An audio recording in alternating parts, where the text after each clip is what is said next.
be talking with you today. And the common thing that we've talked about has been the journey. Mm. And as we reflect and talk about your life and your career and everything in that capacity, let's begin with your journey from England to the United States. And in your life, do you remember, or what do you remember most about the early part of your life coming from England to the United States? Oh man, instantly the memories start to flow. And thank you for having me today, David. It's a pleasure to be here. It's always awesome to be able to share my story. It's cathartic in a way. Um, but I was very young when I left England. I was 4. My mother's British, blonde hair, blue eyes. My father was in the Air Force, 25 years, and stationed in Upper Heyford. And I was born in John Radcliffe Hospital in Oxford, England.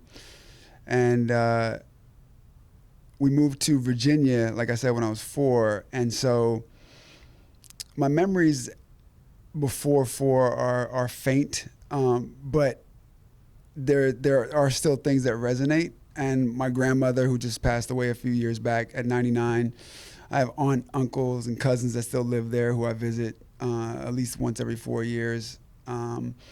So when I go back, there's a refresher and there's that nostalgia and certain sense and things. But mainly from England, my memory is about my grandmother and my grandfather in his garden, the walks I took with my grandfather through Stowe in the hills, horseback riding at a certain age, and my grandmother and her cats.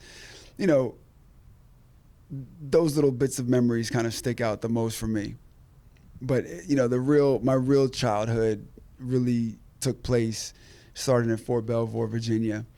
You know, and that's when I was introduced to sports, and ankle biters was my first football team at 7 years old, and basketball, and you know, friendships that I remember and things that I remember people going through, like my buddy falling out of a tree and having the ambulance come. You know, that's when the real memories really started to begin. Um, you know, and but England holds a dear place in my heart. I'm a dual citizen. I hold 2 passports and things like that. So it's I only lived there for a brief time, but it's still a big part of me. And growing up in Virginia, the time that you did, and your introduction to sports, Yeah. how did that come about? That's my dad. You know, he played football. He's All American when he played in the service, tight end and defensive end. And you know, when you're raised on the base, especially back then, this is before, you know, iPhones, way before internet.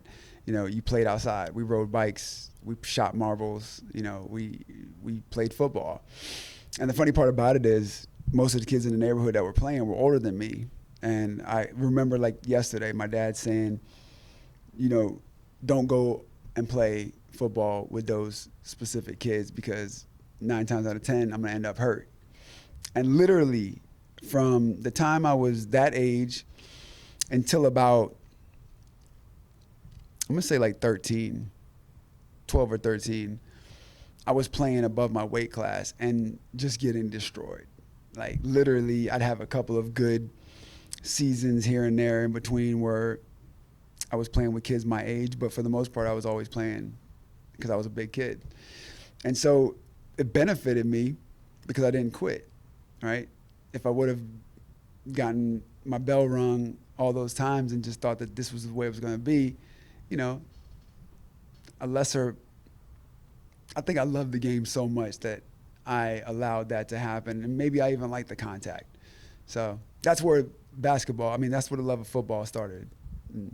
It's all about the heart. If you have the heart to do something, No. that's going to supersede any perceived obstacle that may come about in you pursuing that. And that feeling and I think that philosophy is what we'll talk about. I'm sure is what carried me through some of the harder times of my young adult life.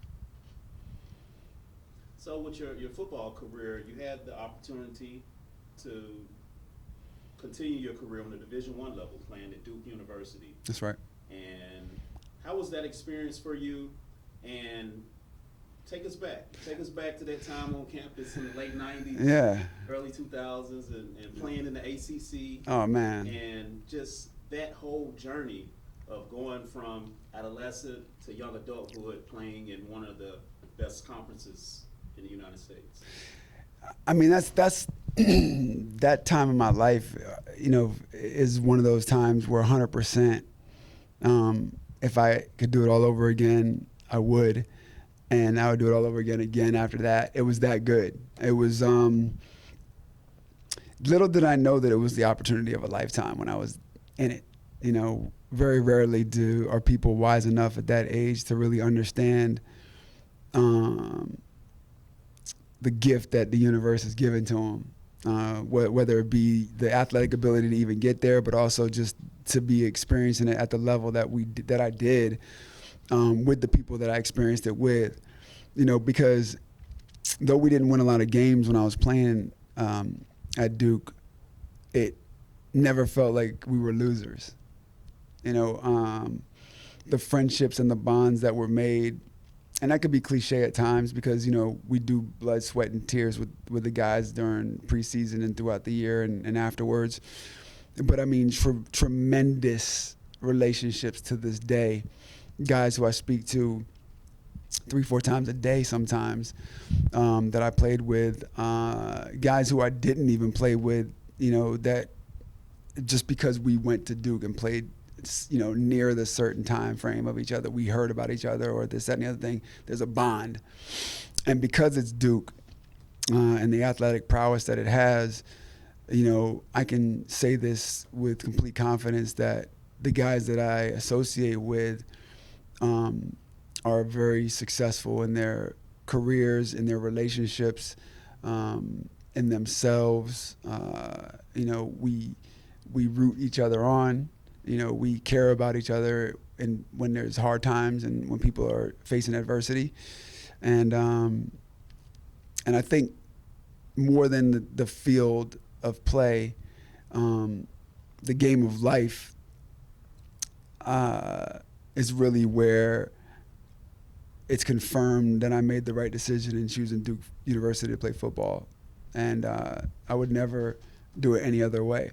I mean, we played the national champion Florida State twice. In my career, they were national championships, national champions twice during the time that I played against them. So I saw the best of the best competition. We did beat Clemson at home in a big year. Carolina was stout. Virginia, Tiki Barber had just come out. I mean, NC State, Torrey Holt. I sacked Phillip Rivers. I mean, it's. I played against a Heisman Trophy winner and on and on and on, right? So, I mean, there wasn't a better conference in my mind at the time than the ACC. I mean, SEC people and Big Ten people would obviously, Big 12 even would boo-hoo that, but I mean, numbers don't lie. So, played at the highest level. I had some success, definitely had strong years, and thought about going to that next level. I had back surgery after my last season, but made it out pretty much unscathed. And, the choice was to continue playing football and potentially have some other issues down the road. But I think, as with many things, if there's not that intense desire, hunger, where that's the only thing that you want to do, I'm a very passionate person, and I follow my gut and my heart. And I was driven to switch gears, and that's what led me out here to LA. Yeah. And as that goes back to the journey, it's like you reach a pinnacle, yeah, and then something happens that leads you into a new direction that ends up turning out to work out in your favor. Right. And at the time when you had, you had the back injury, like you said, you had the surgery before the season, and the injury ultimately led to you not pursuing football in the NFL. Right. Was there a moment when it might have been some type of, reality, like, oh man, I can't do this no more, even though I really love it, because of physically, or were you already prepped to be like, I'm going to plan B because I can't pursue this due to my health the way I want to? To be honest with you, you know, my parents divorced when I was 12. Okay, I moved from England to Virginia at 4, from Virginia to Maryland at 9. My parents divorced when I was 12. I went away to junior prep school, lived in Connecticut at the school, beautiful school, Rumsey Hall. From there, I went to prep school, Lawrenceville Prep in New Jersey, exposed to all walks of life. From the time I was born to currently where I am now with my travels and my work. Very few things are really planned or have been planned in my life. They've been blessings. There have been blessings. There have been opportunities that have been presented to me from places that I would have never thought.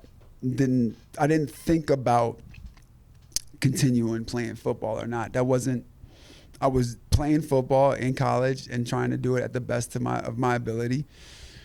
And when the clock ran out on that part of my journey, there was already things being set up for the next thing, right? So I visited UCLA, Cal, Stanford before I, committed to Duke University. I fell in love with California as soon as I stepped on UCLA's campus. I knew I was coming back here.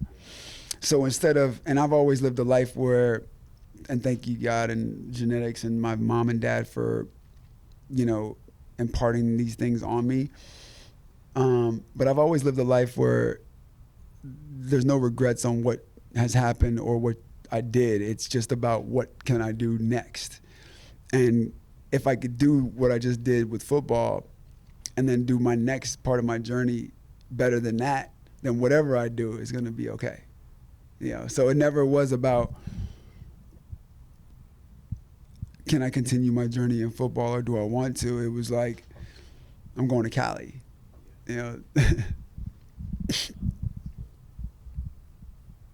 So with you coming to California and getting into entertainment, what was your introduction? Was it that did you know that you wanted to do something specifically as it pertained to writing, producing, or acting, or you wanted to just learn and see what you wanted to do? This part of the journey is where the saying ignorance is bliss is paramount, because my whole thing was, I'm going to come out to Cali, I'm going to be a movie star, period. And because anybody who's played football in the arena, and there's in Florida State 97,000 people going crazy for what you're doing in the stadium, whether they're your fans or not, you have this sense of celebrity anyway, and I had no clue of what Hollywood was about as far as the business aspect and the nepotism and the importance of actually having a history of building your resume, right? I thought it was just like, if you look like you're good for the part and you could remember some lines and you're confident, then you're going to be a movie star. Like, legit, like the Cosby Show, I thought was a real family. We all did. Still to this day. Like, you can relate to everything that's in there, like next door. Like, it. I didn't realize that the people that I was watching on TV and in movies, were, now that I know, were some of the luckiest people in the world, because this is one of the hardest businesses to crack, because there's no ladder, right? I mean, you could literally be a phenomenal talent. Next day, everything gone because of a statement you made on Instagram or an argument you had with, your spouse, right? I mean, it's literally the powers that be can dictate whether or not you eat or not. And so, I mean, yes, it's like that across certain fields, but in this one specifically, because, again, you can also be a phenomenal talent and no one ever knows that you can do anything because no one knows who you are. You don't have a family member. I didn't have anybody out here that was in the business that schooled me on what to do. My mom knew I was coming out she gave me a book called How to Get the Part Without Falling Apart by Margie Haber, who's a famed acting coach out here, and we're still great friends. And, you know, I was no dummies to the fact that I needed money, right? So because it was Duke, I set up a situation where I'd had some interviews, worked for this major marketing firm that bought ad space called Starcom LA. We had the Disney account, and it was Pirates of the Caribbean. So all the networks were coming to us, taking us out to eat so that we would buy 30-second, 60-second spots to run our ads. So, you know, making 30 grand a year, but living like I was making 150 because I'd go to Laker games and meet the best restaurant, having a blast, and kind of learning the city, right? And in the meantime, taking classes. So the one thing that I knew I had to do was get in a class. And then from the class, I kind of understood, okay, this is what's going to be happening here. Like, I have to get auditions, so I have to get representation. So I have to get, and again, by luck and by blessing, kind of those things unfolded before me quite easily. I had a cool look and was charming, so I was able to get into certain spots that maybe most people who didn't have any credits or a SAG card wouldn't be able to get into. And I booked my first role on a show called The Parkers. I told my mom after moving out here, I'm going to get my SAG card in a year, and almost a year to the date, I got it. Doing a show on The Parkers. I'm getting a small part on that with Monique, and quit the job, right? Because like now I made it. I'm an actor. Foolish. Didn't know that was ridiculous. Because they were looking to promote me in that career, and I was like, I didn't come out here to act. I mean, to work, which is the silliest thing you could say because then you don't work. And then so, I do what we do, and I took, jobs here and there, beautiful bartenders, and where you work parties and kind of like just present as, good looking, and at the same time you're pouring champagne and that type of thing, and little jobs here and there, and 23 years later, come October, man, I can't believe it, but I've lived more than half my life out here, and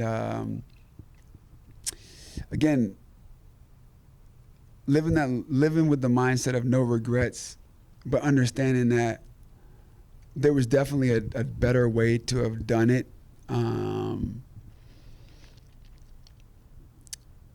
To have more, I don't want to say success, but to have more stability.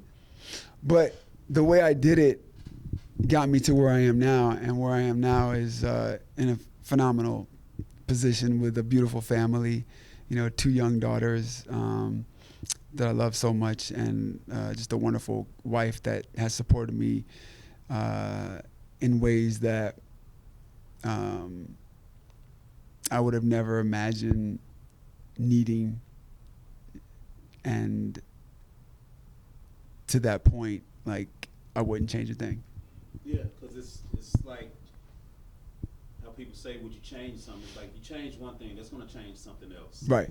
And you might not be at the point that you are now, and everything serves as an experience to learn, yes, both good and bad. That's right. It helps you in the future, and it also helps others. It serves as a blueprint for others that you can be an inspiration to somebody and teach them, hey, this is how you do this, or don't mess up, or do this like I did. Right. When you're trying to pursue this particular opportunity.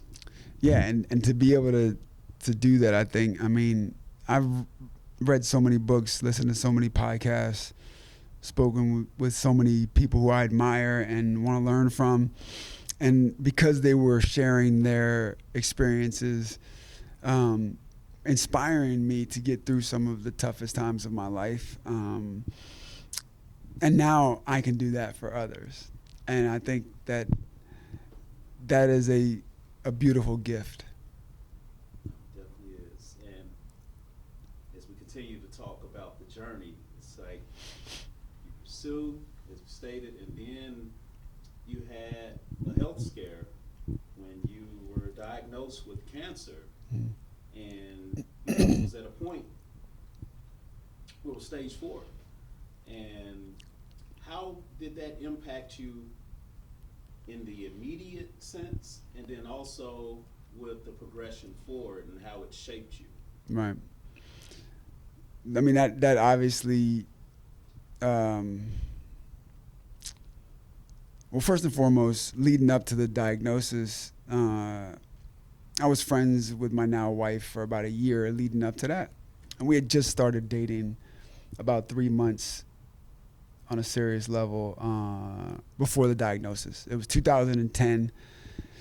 I had just turned 30. I was just coming off of like a 6-page spread in Vogue magazine. I was doing, the business wasn't booming, but I definitely felt like there was a surge. I just signed with one of the biggest agencies in the business.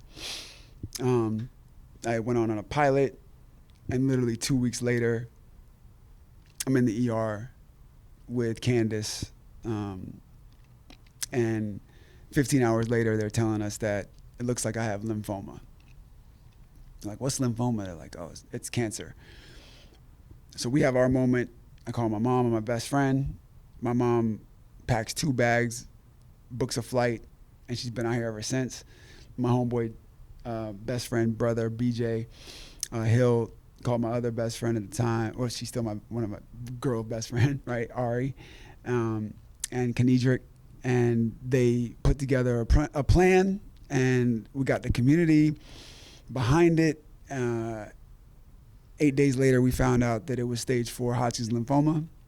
And to be honest with you, I think Cedars, they probably never saw a situation like that before in the room, because on the day of the diagnosis, the room had about 15 people in it, and I think there might have been some champagne, because they said it was curable.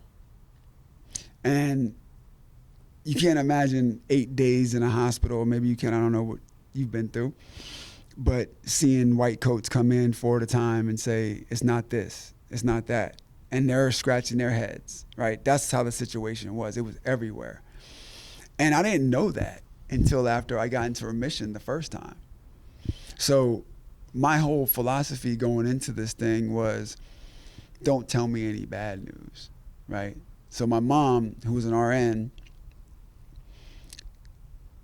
signed up or was appointed the position of knowing everything and not telling me only telling me the things that would give me hope or drive to continue to do whatever we were doing to make it through this thing. So 3 months into the relationship, talked to Candace, hey, no one's going to be mad at you for bowing out. We don't know how this is going to turn out. No hesitation. I'm in for the long haul, right? So go through a stem cell transplant. First, I have to get 50% into remission. So once we diagnosed, the troops came together. I played football at Duke, so the immediate. Oh, by the way, I just lost my SAG healthcare, and you have a year. If I'm lying in front, I had called up because I knew I wasn't feeling just quite right. You don't think it's cancer, even 30 years old. I was in good health, good shape. I called Cobra. They said, man, if you would have called the day before, you could have picked it back up. Literally a day. That's part of the story I rarely tell, because I was never mad at them. I was never mad at the system. That's what the rules were. Yeah. And I had to learn a tough lesson. And that was, if you're not preparing for stuff, then when it happens, it can catch you off guard, and this is where you can end up. So without insurance and a stage 4 diagnosis, I did get my first treatment at Olive View, which is a public healthcare facility. And it was literally elbow to elbow in a chair getting chemo next to people, lines of 400 people. And my mom said, you won't make it if you stay here. So Duke came in. We raised some money. The crew raised money. And I started my treatment at Duke. 6 months of intense chemo, 21 days on, 7 days off, got it under 50%. And that was one of those days where I remember like it was yesterday when a doctor came in and said, there's nothing more we can do. So we're literally filling out paperwork for Medi-Cal as we're driving back to California. In the meantime, there was a movie situation that occurred that a buddy of mine that I played ball with, Ken and Holly, was producing a film called A Race Story about Wendell Scott, the first African-American NASCAR driver, and I was offered the role during this situation. And of course, I wanted to take it. My mom's like, well, dude, how much time do you think we have? Right? Do we risk not treating this disease and getting a transplant so that way you could shoot a film? Or do we miss the opportunity to shoot the film, go back to get the transplant, and you still don't make it? Like, that's what she's thinking. With me, there was no option. I was doing the film. So did that, head back to UCLA, 5 weeks in the hospital, intense chemo, full body radiation, stem cell transplant, brutal, right? Full body radiation, you could feel the waves hitting you by the 4th day. Just, that's the only thing I think that was the one thing and the one time that I came back to the room and I said, you know what, Mom, I've had a good life. Like, this is too much. And to this day, I remember her words were, one more day. Just one more day. It's like one more step. And I just took the step. And I owe so much to my mom for being there. Yeah, people would think, oh yeah, what else is she gonna do? But the way she was there, no tears in front of me, all positivity, holding all the information that would break most people if their kid was going through what I was going through. I have kids now, so I'm so grateful. So the transplant worked. I was put into remission.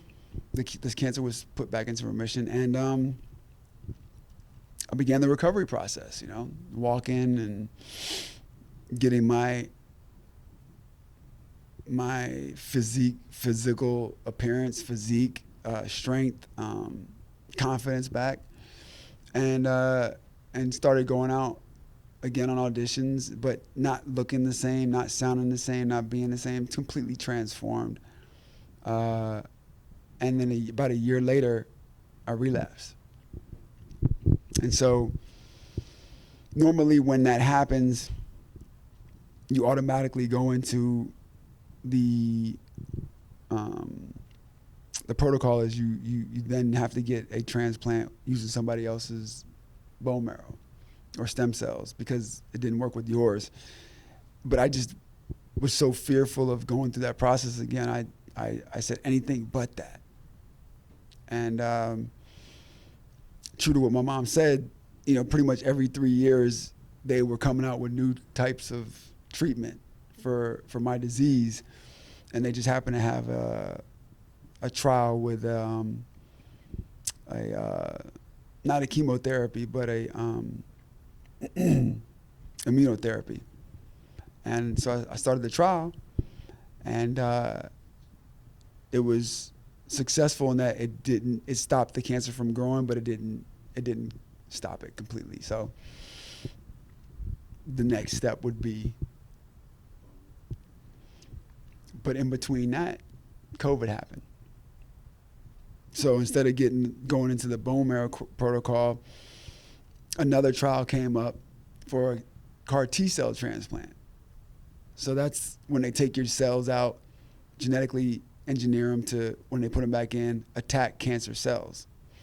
So I was put on that list. I was about to go do that, and then that was in North Carolina. And then COVID hit, so you couldn't travel as a cancer patient or do there was so many different things that you had to do within the lines of the trial that COVID just kind of put all that to the backside. And it was 2 years between knowing that cancer was growing and just keeping it at bay, because again, there had to be cancer present in order for you to get the trial. So that was a tricky situation. And it goes to the importance of a support group. Oh yeah, and again, which goes back to the Duke Mm-hmm. and the high school guys that I went to prep school with. I mean, junior prep friends, I've been blessed with a tremendous amount of just quality people who actually care about the well-being of their friends, and I care for the well-being of my friends as well, and it's reciprocated. And so, I'm nothing without my community, man.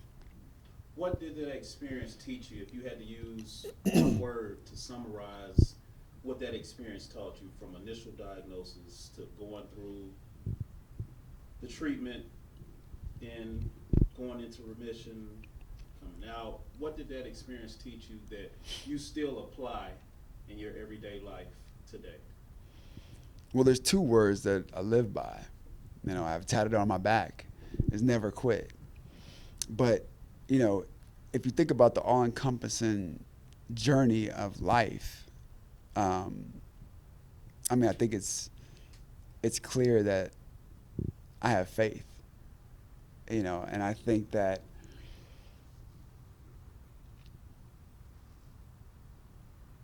I wouldn't consider myself a prayer warrior, but I have friends and my wife who are, and I've seen, people go to the mat for me, and there's a resilience amongst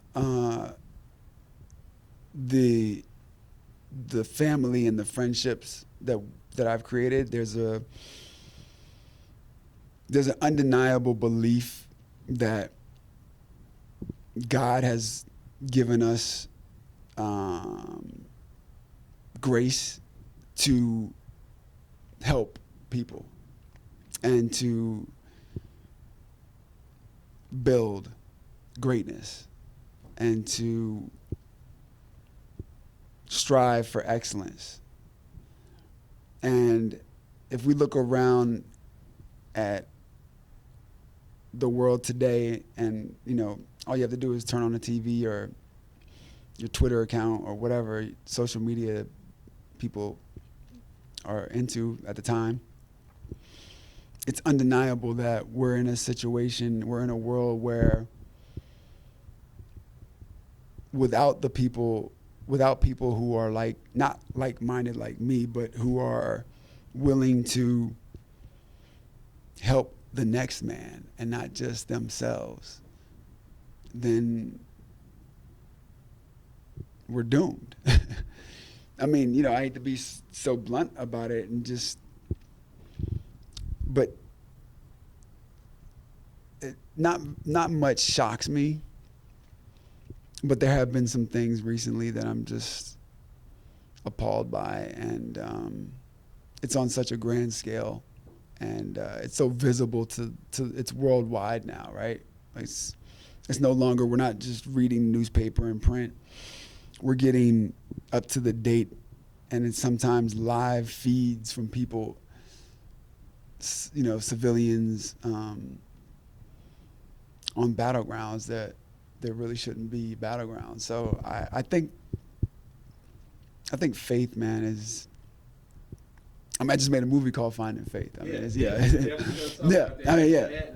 it all comes, it's a domino effect. When you have experiences and the importance of faith, you can't do anything without faith. Right. And when you live and walk with faith, it enables you to not only do great things, but be connected with the right people and the right opportunities that, reaffirm that faith.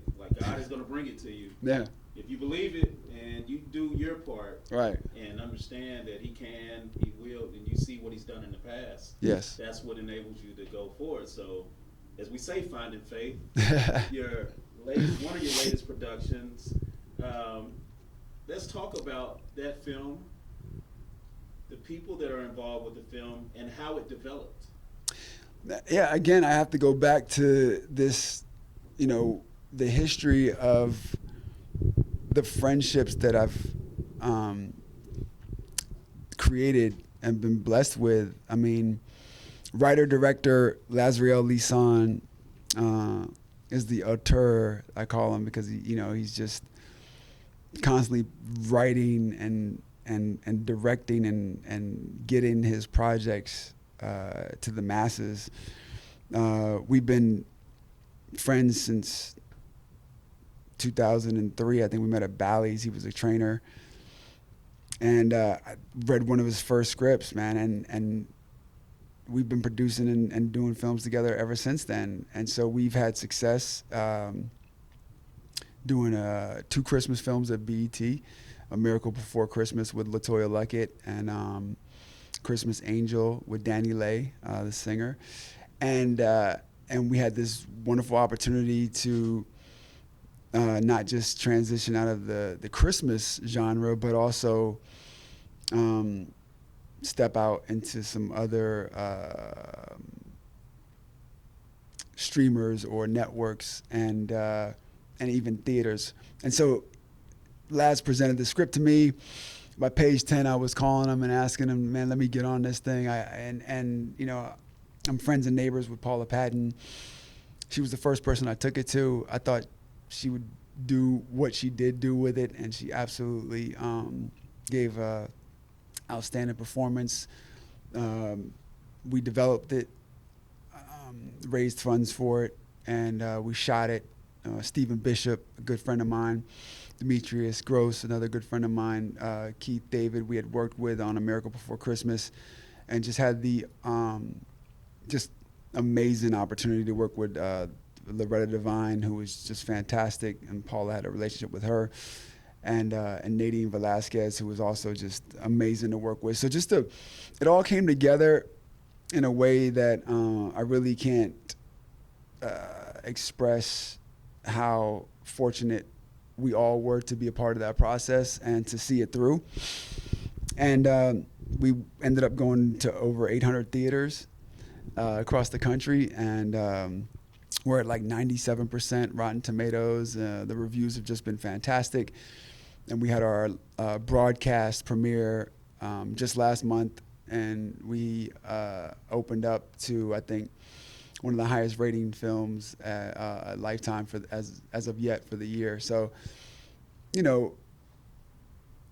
sometimes things in this business run smoothly like that. And even with that being said, and with the success that film has had, it wasn't just there's always going to be your adversities and your straight shots. And that's when you kind of go back to this, the off season and the fall ball of football, and knowing that putting the work in, what you do, 6 months before the season starts, is really what's going to be shown when fall starts. You don't just start prepping a week before the season starts.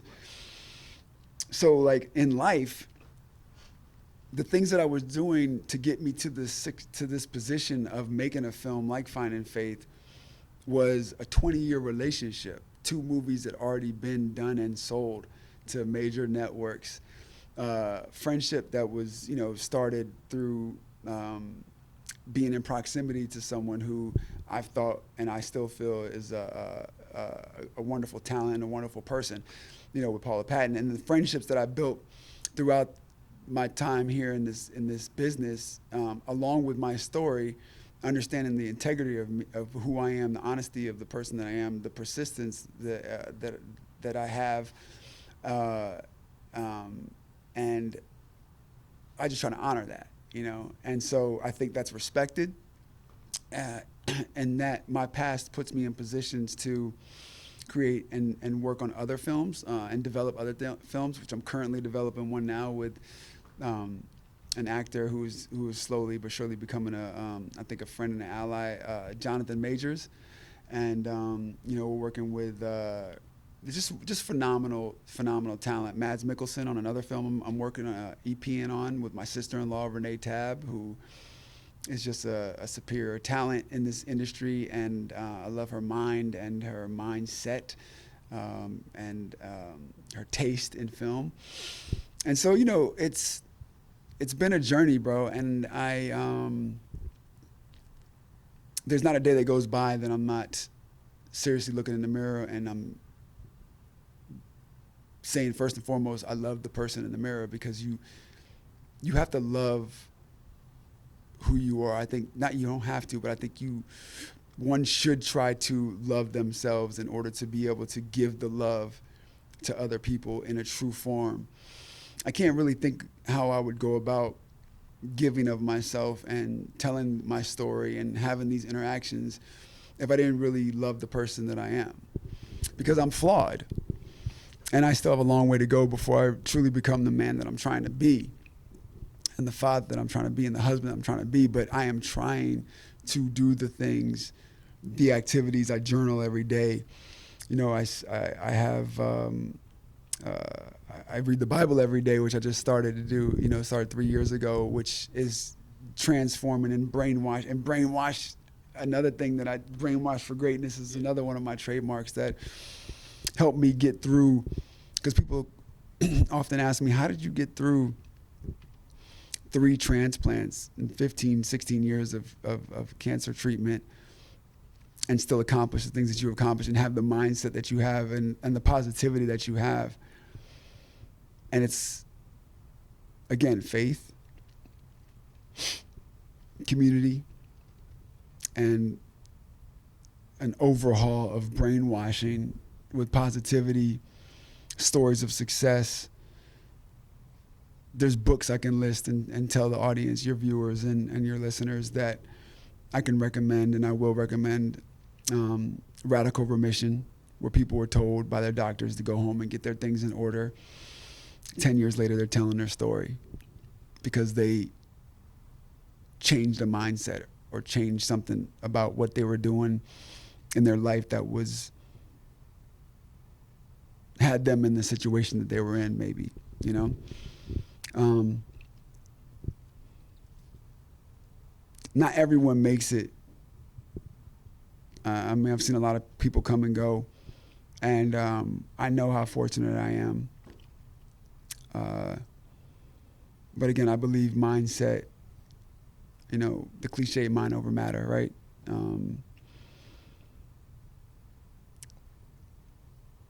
The pen is mightier than the sword, things like that, because I feel if you write things down, if you truly believe them, if you strive for excellence, surround yourself with positivity.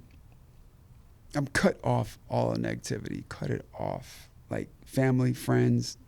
It's a major deterrent. Like you're going one way, yeah, and it's like when you're really channeled in on that, you locked in, right, and you know what you're trying to do, and you're connected with everything God is presenting for you. And then the slightest bit of negativity is like, I don't have time for it. Like, I'm not going to even put any energy towards it. Right, exactly. And everybody doesn't understand that. Only those that are on the same path as you are, right, will understand that. And when you're on that way, that's who you will genuinely connect with, and you all will move together forward and do great things, and great things will happen. Absolutely. Absolutely. But I mean, again, and that takes work. I mean, you know, any athlete will tell you that in order to be successful and to be the best at what you do, it takes a great deal of practice. It takes a great amount of reps, right? Free throws. You know, I coached basketball, coaching these 12-year-old kids, and they all want to shoot three-pointers because of Seth Curry, right? Make a layup. But they can't make a layup. They can't make a layup. You're building homes on foundations of sand. So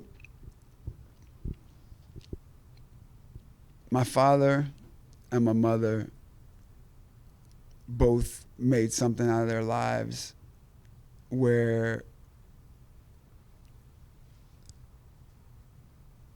they exceeded the expectations of the people that were around them.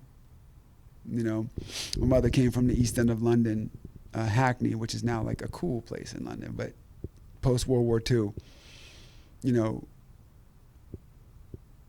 very little money, if you even want to consider saying very little. It's just like broke, right?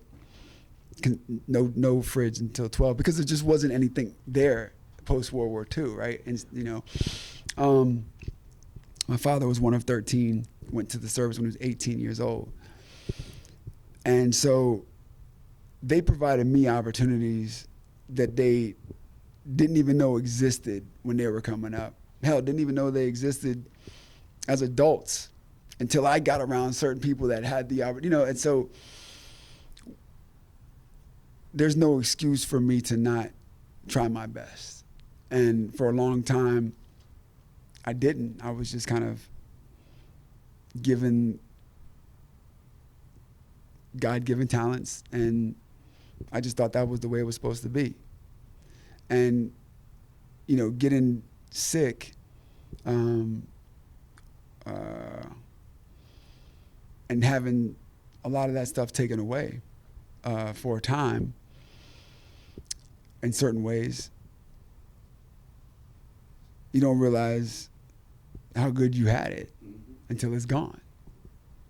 And so I'm thankful for that, because now every day I can just be live in this state of gratitude that it feels so good that even when I still go through hard. I'm just 2.5 years post bone marrow transplant. I had one in May 26th in 2023. So 24, 25, yeah. So, I'm barely out of the weeds. I just got off an immunosuppressant medication like 2 weeks ago.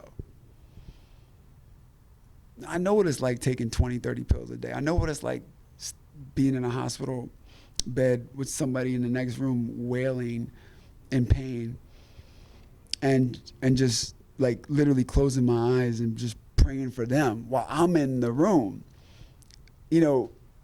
suffering. So, it's those experiences are embedded. I'll never let them go, because being in a state of gratitude, I feel, is one of the safest places to live in a mindset, but also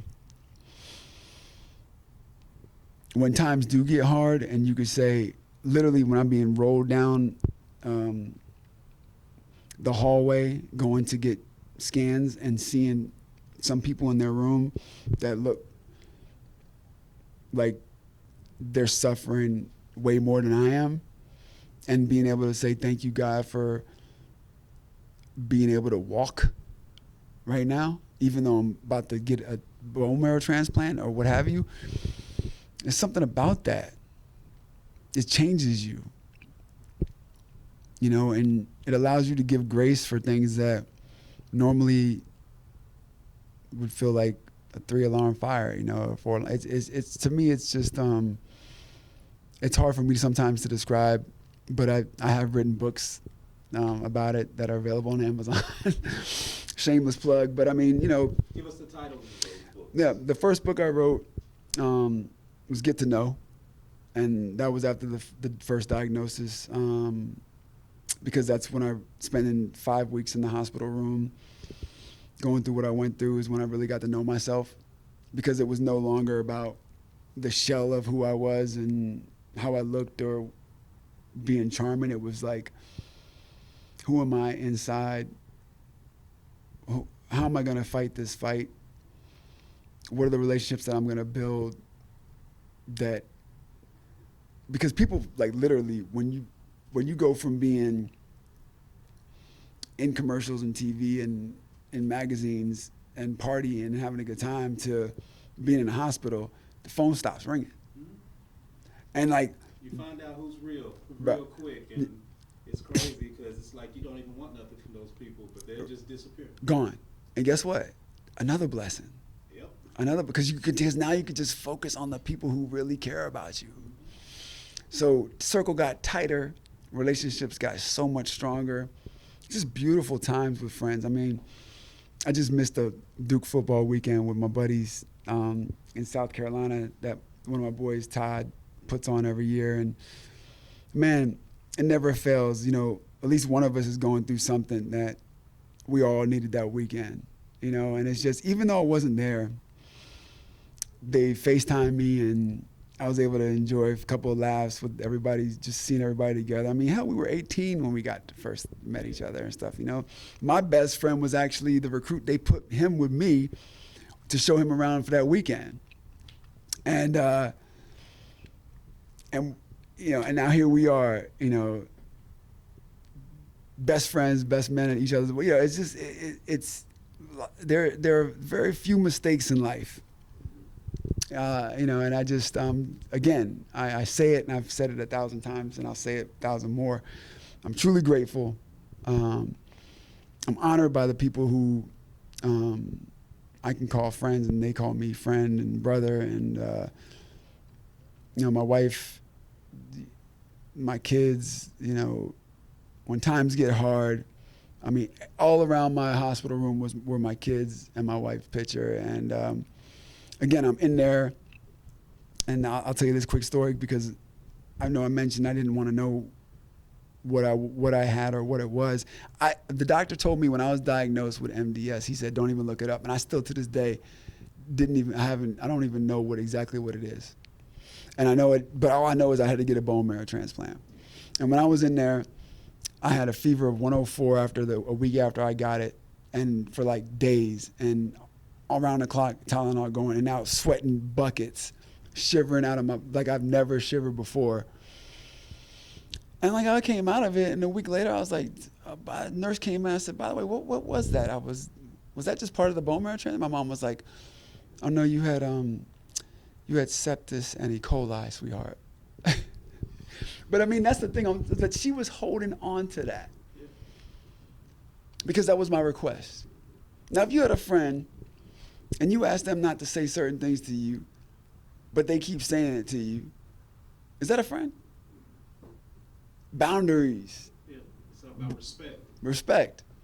And so we brainwash ourselves in my family and you know, my circle. We believe that anything is possible, that if we really want to put our mind to it and we work hard, we're smart enough to get it done.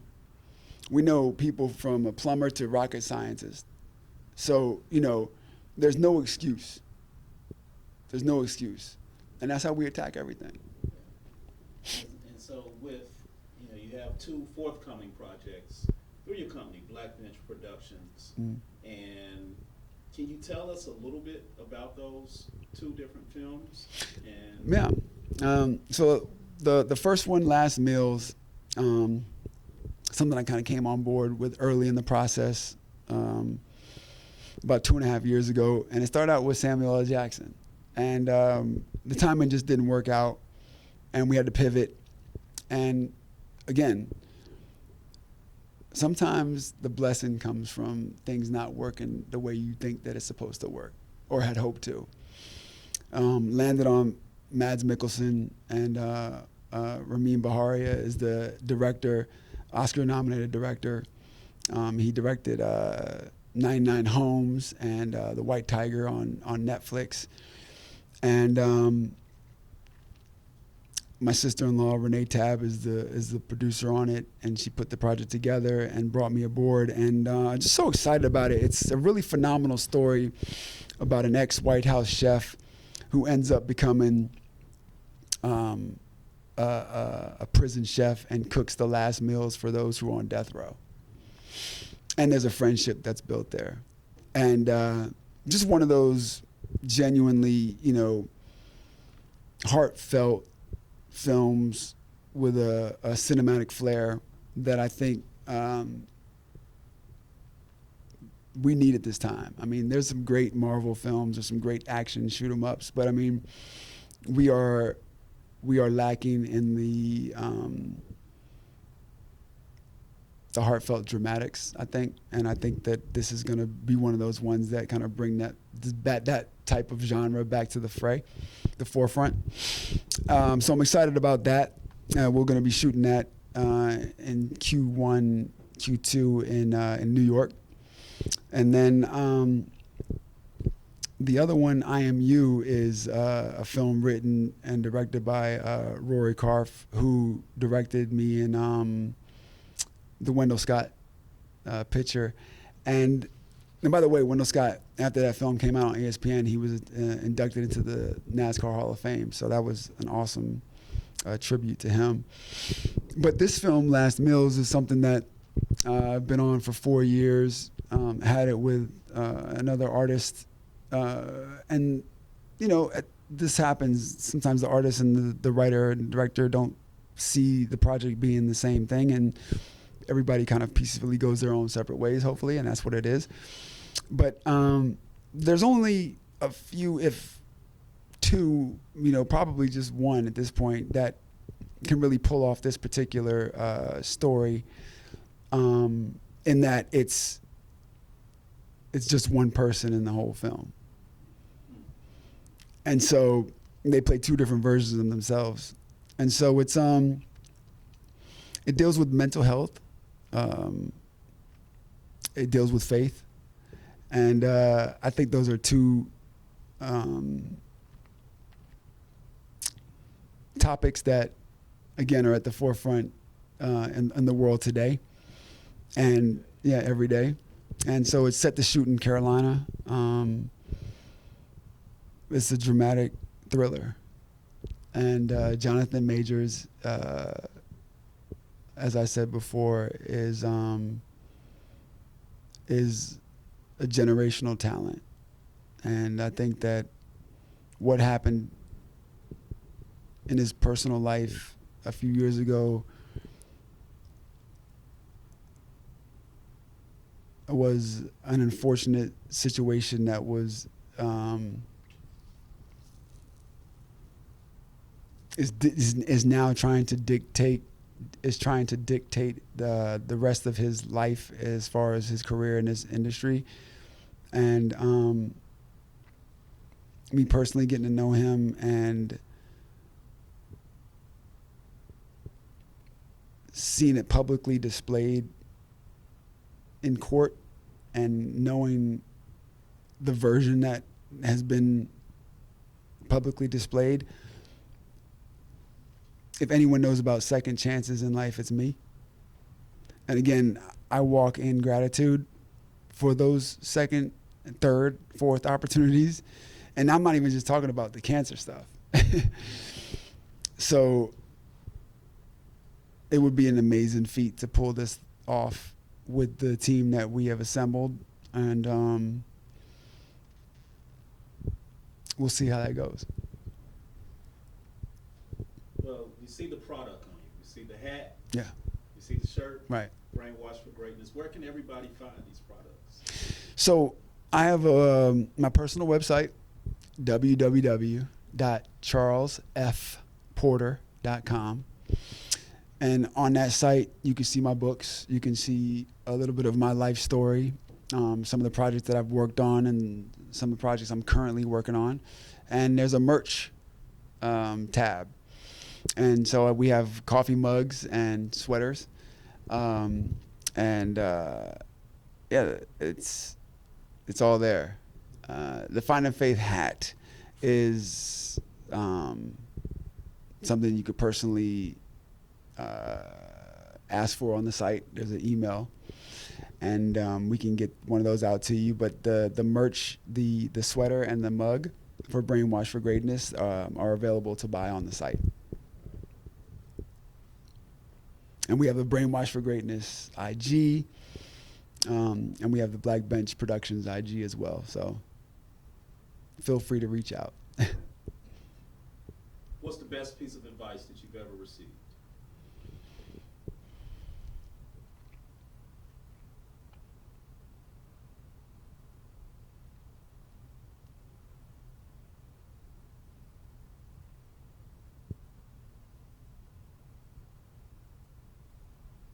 Take a beat.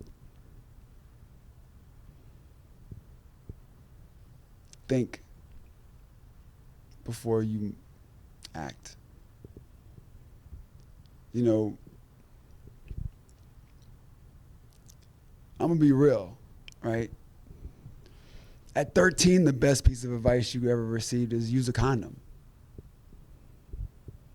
At 25, the best piece of advice you can receive is choose wisely the mate that you decide to spend the rest of your life with, right? I'm at a time in my life right now where I'm solid in my relationships. I know what I want to do and how I move in my career. You know, now it's just about thinking before I act and understanding that I don't drink anymore. I haven't had a drink since, you know, in almost 3 years because of my health situation. I used to love a nice tequila, and I don't judge anybody who does drink. But again, like, if you're a successful person and you go out and you have a business meeting and you have a couple of drinks, you get behind the wheel and you hit somebody, right? That's the best piece of advice that person probably could have received is, you know, take an Uber, right? So for me, you know, and being the person that I am, I'm an aggressive guy. You know, there are people who don't handle pressure the same way I do, who get shaken up by certain things that I find to be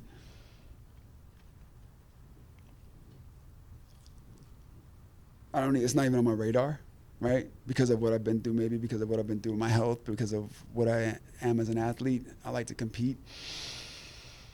But when my wife says, just take a beat, right?